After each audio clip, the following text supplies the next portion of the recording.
Hey guys, welcome back to the ranch. We are here at the solar panels today. I have something to show you.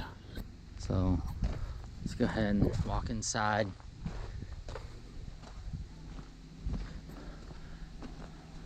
Excuse the mess.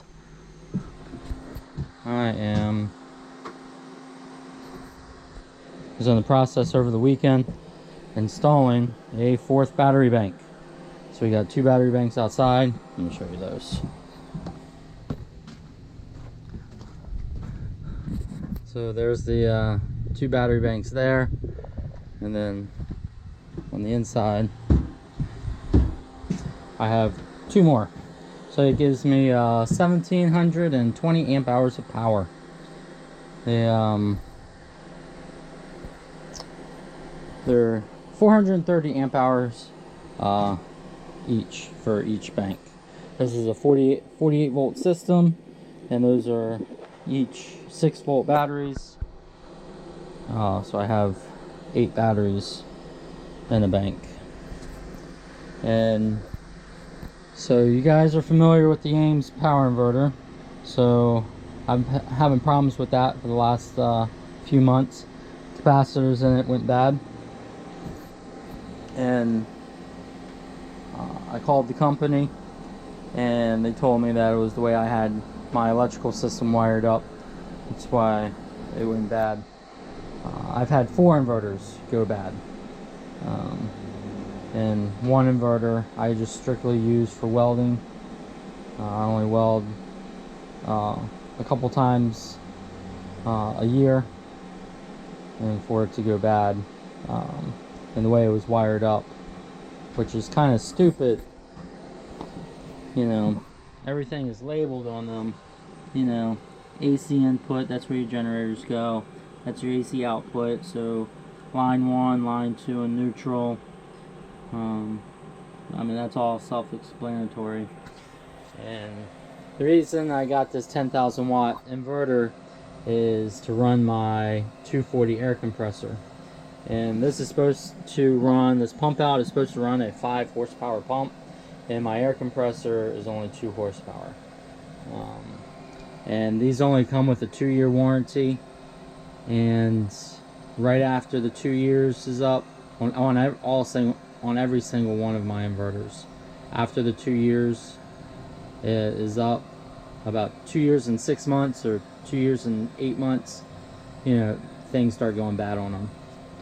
So I'm done with that company and inverters. It's just, obviously it's not for me.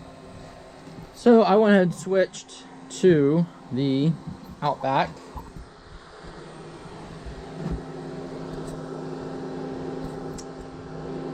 VFXR 3648A. They are a single phase inverter, but they can be stacked, so you can add more than one inverter to get a split phase system, or you can do a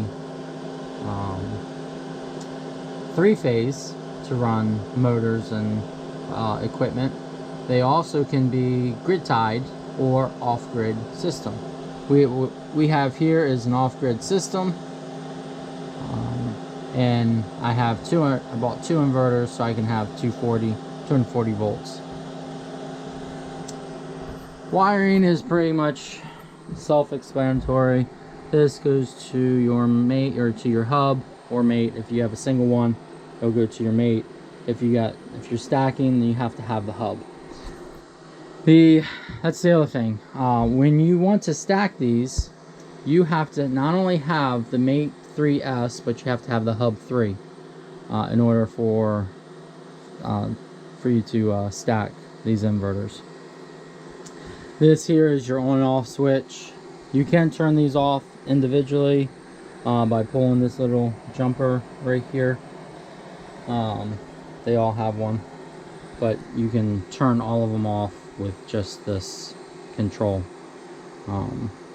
So to stack them, I had to go and download the Outback, go to Outback's website and download their PDF for installation, and they got a picture diagram, and they show you how to stack them and how to wire everything up. So it's basically, this is 120 volt, so this is your line 1. This is 120 volt. It's 180 degrees out of phase, so there's your line 2, and then your neutral, and then each one has to go to your hub. To wire in your hub, your master has to go on line 1. Your line 2 secondary master has to go on hub number 7 right there. And then all these others are just slave spots. So you can stack up to 10 on a single phase, 9 on a 3-phase. And the only thing I don't like about these inverters is, one, you have to run your battery cables down underneath this way. A lot of the pictures, if you're familiar with these inverters, a lot of them are installed sideways, so your battery cables will have to come off and then either come down, or if you have a rack on the side. But I went ahead and installed them this way because they're directly over top of the batteries, and I can keep my cables short. These, you can also do grid tied with these, so you can have AC in, or you can do a generator, hook a generator up to these.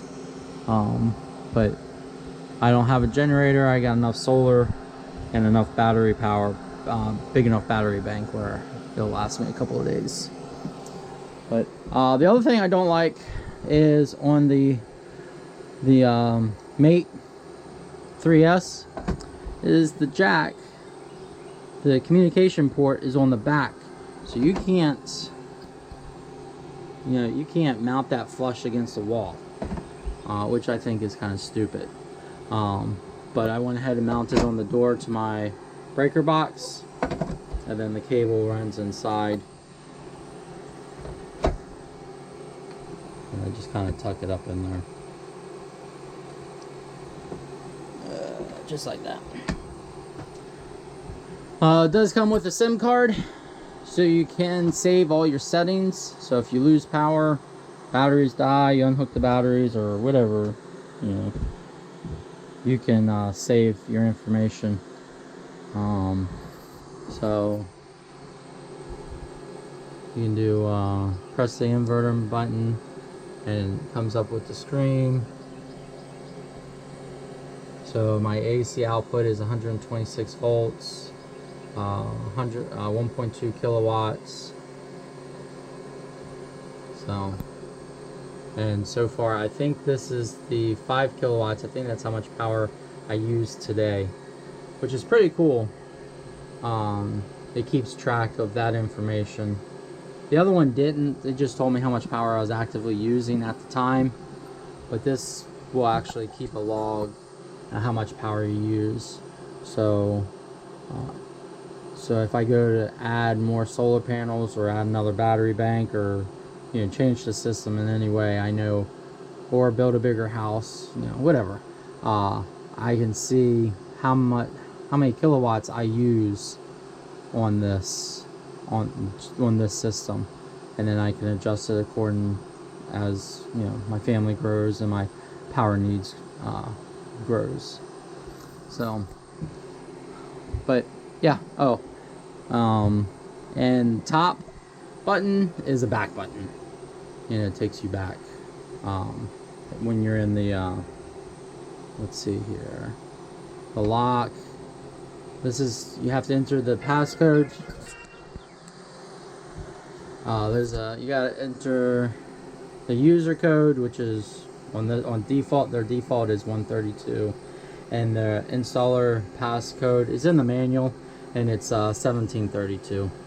And then so what you do is you just use so we'll hit the enter button, and then we'll scroll up to 1, and you just run your finger along it like an old style iPod. enter 32. And it brings you to your settings, and your system, and it's all your system information. And then when you're in this screen, your top is your back button, and then your lock takes you back to your main screen. So in order to go back to that screen again, you have to hit your lock button and enter your passcode. But it also allows you to calibrate both of your inverters together, and then it gives you on here, it also gives you your port, so you can, whatever inverter port your inverter is on, and that would be your 1 through 10 there. You can configure. So it came at 100.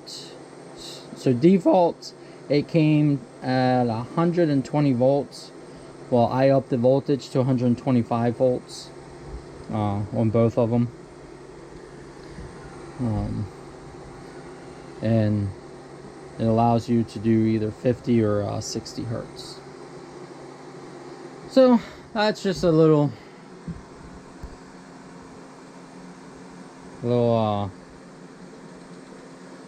spew. What I've been doing the last few days, unhooking that, wiring those guys in, and yeah, I mean it was pretty easy. So the only shipping. When they shipped this to me, this inverter did not have these battery terminal protectors, and it didn't have the face cover. And the face cover, this is the face cover right here, and this goes on like so. This goes on like so. So they are in the process of shipping me these battery terminal covers and a face plate for that inverter. So I have a few more things to button up. There are these knockouts. You know, they slide in. They go in basically like this. They slide in here. All right, and then you just knock out these here, and then you can put wire clamps on them. And it comes with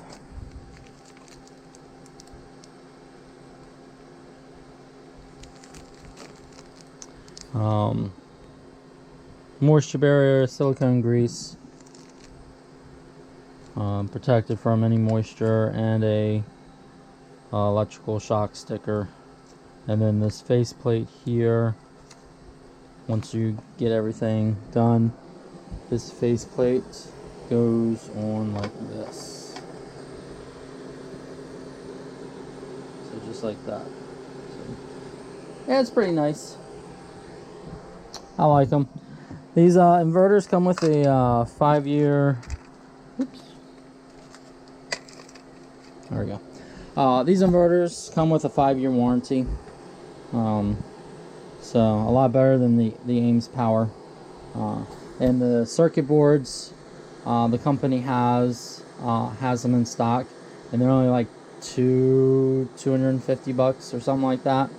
So if the circuit board goes bad, you know, you just undo these screws here, pull it off, and I believe the circuit board is back behind there somewhere. I haven't taken it apart yet, so I'm only going off of pictures that I've seen.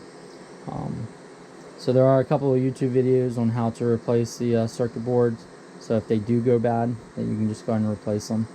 But like I said, it's got 5-year warranty, so I'm not expecting them to go bad anytime soon. But yeah, as time goes on, I'll do a couple of updates. And they are 3,600 watts a piece. So that's it. Well, if you guys like these videos, just go ahead and hit the like button, subscribe, And I will see you on the next one. Take care.